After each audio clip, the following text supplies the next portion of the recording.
Oh man, what the That hell? was intense. Man, was that a cutscene? I think so. Anyway, I gotta go, man. Oh man, too easy. Bye. I gotta make this video anyway. See you later. Gaming in VR changed me.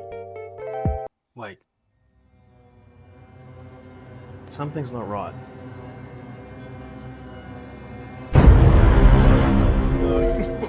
No, no.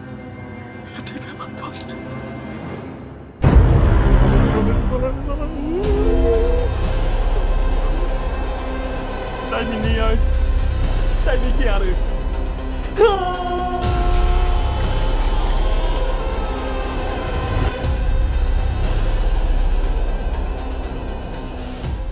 Gaming in VR has changed me. This is gonna sound weird and cringe, but it's made me appreciate the more mundane acts of life. For example, I drive hundreds and hundreds of kilometers for work every week. And for my viewers in Liberia, Myanmar, and the US, that's still hundreds and hundreds of miles. Driving along in my car, I sometimes catch myself gamifying the experience. I often find myself comparing it to what this would be like in VR. Call it an unhealthy obsession with screens, ADHD, good or bad. I grew up in front of a screen, so if you put 2 centimeters in front of my face, I'll do just about anything. Now don't worry, I'm not going to get too deep and philosophical in this video. I'm just going to take you on the journey through my VR gaming experience and show you how to slowly plug yourself into the Matrix. Idiots, they're never going to see it coming. Now, VR has come a long way since I was younger. To have a VR setup, you used to have sensors, lights, and a PC beefy enough to run it all.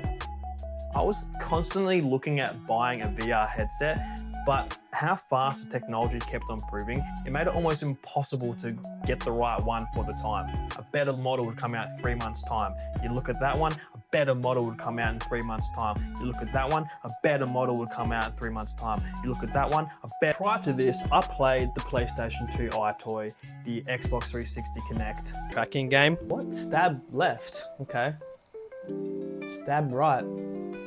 Okay, am I doing this right? Hey, yo! The PlayStation 4 VR, and also a quick turn on the MetaQuest 2. My buddy got a MetaQuest 2 for his birthday a couple years back. It was pretty good. We spent that night mucking around with the tech demos and the minigame.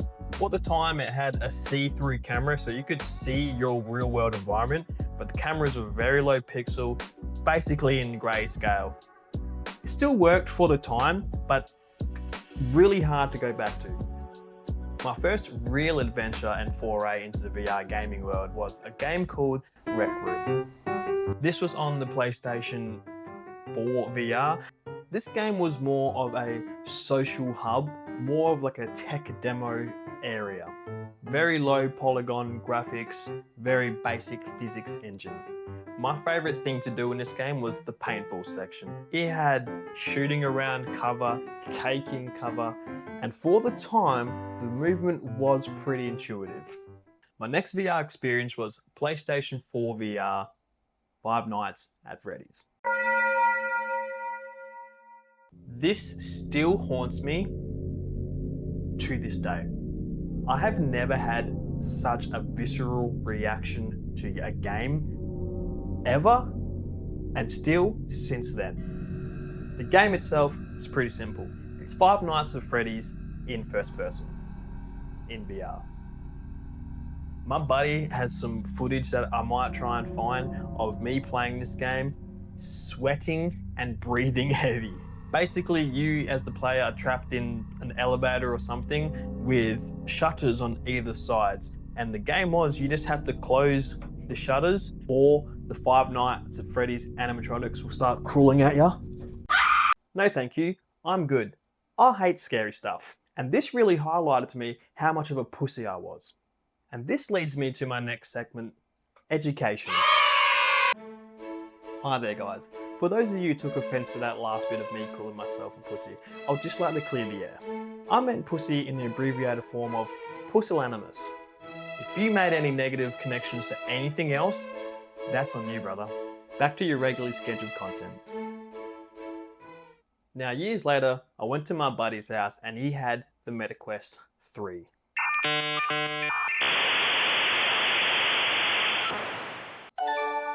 We played a little game called Population 1. This game is a first-person shooter battle royale. Being virtual reality, it added the mechanic of you were actually able to climb and scale walls yourself.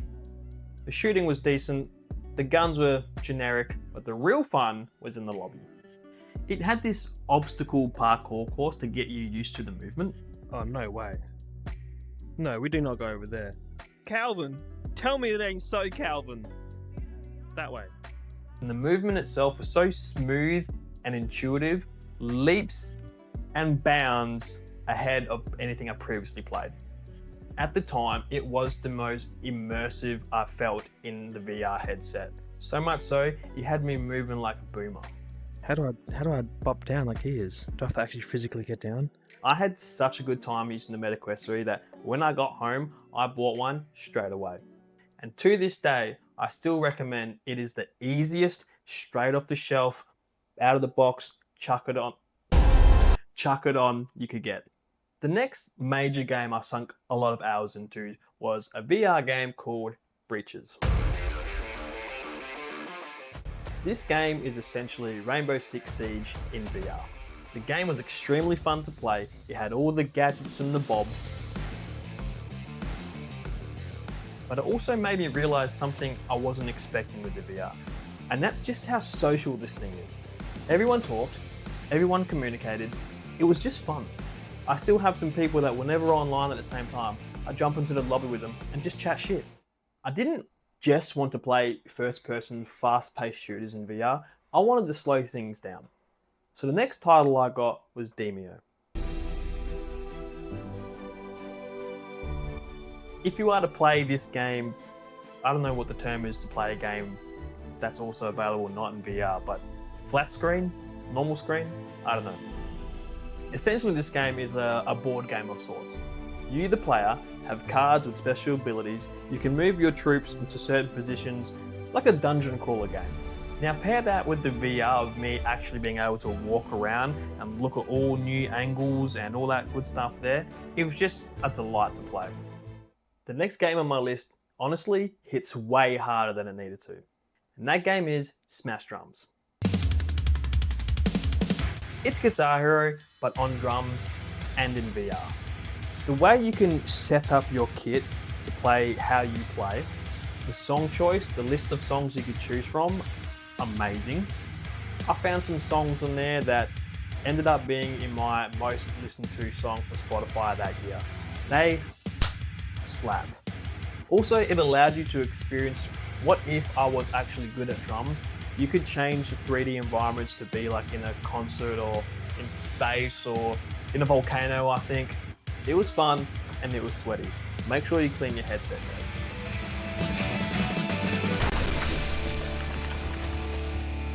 Back to the shooters. Me and my buddy ran amok on Contractors. At the time, I'd say this is the best first-person experience on VR. The physics, the gun feel, the gun play, I don't know what you call it, they were all great. The game setup and customization were amazing, allowing for bots, maps, and the best thing, the mods. My guy.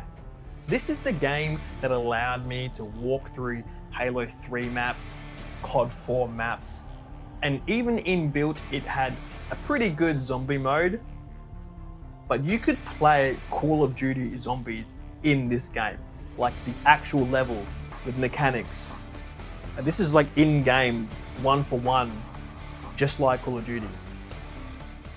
This game held it down for me and my buddy for months, and honestly, it still gets to play every time I have a VR gaming session. It is so good. To slow the pace back down, we next hit up the casinos. You just had a casino gambling, but in VR, which again was always fun. I'm not losing my own money, and I can go to bed whenever I want. Very social game. You often just overhear some random people talking mad shit in the background, and we did find ourselves in some pretty dingy rooms with some pretty dingy characters. So if it wasn't clear by now, I'm a huge advocate for VR. It has gone so far beyond tech demos and gimmicks. you are getting fully fledged games now. Like this next one, Assassin's Creed. That's Spider-Man. I was hesitant to spend money on this game because I love the early Assassin's Creed franchise. For whatever reason, I balled out, I lashed out, and I ended up buying it. And wow. If you watch any of my other videos, you know that I was a massive Xbox 360 guy. Reliving the old classic games, in the 360 through VR, take my money. Leaps of faith in first person, hidden blade kills. Also, they nailed the parkour and the movement in this game. This, for me, solidified the fact that we are now in the era where games, fully fledged games, are on VR. Not just tech demos, not just gimmicks, fully fledged games.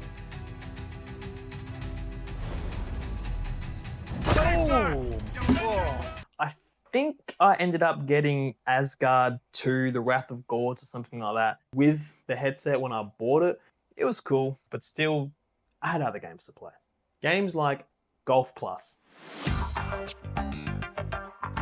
My guy, I have probably spent more hours in this than any other thing on my headset. I would spend weekends in this game, sometimes playing still connected to the power cord. It is very easy to play, but you could also go deep. Chill out, chill out.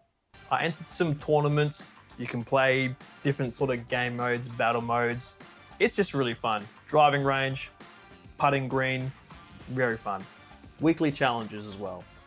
This even made my real life golf game slightly better in the fact that I knew what clubs meant. For all my anime fans out there, Attack on Titan in VR, you have to get this. The movement in this game is exactly like the anime, even down to the sound effects. And you sling forward. This game is almost like a Spider-Man experience, but instead you're using their gear instead. Okay. Your blades get damaged, so you have to flick them off and then recharge your blades. It was so cool. Using broken blades to fight is reckless. If you have a headset and you like anime, please get this game. I promise you, you will love it. Yeah, Eren Yeager. Is that racist? No, I can do that. Built by the same mad lads who built the original Contractors, Contractors Showdown is a top tier, elite experience for the VR headset. I've had some of the most intense and rewarding VR experiences playing this game. Getting shot by other players and slowly bleeding out whilst you're trying to make your way to the extraction point, making sure you have enough ammunition to load your guns. It's full. How do I rack this thing? There we go. Even topping up your magazines. It was so cool. Hi, how are ya? On the flip side, when I was dialed in and I'm just clicking on other people's heads, oh my god, bro. Oh my god, bro. Oh, we are deadly. This was just such a cool game experience. And again, very sweaty. Ugh. Next up is The Forest.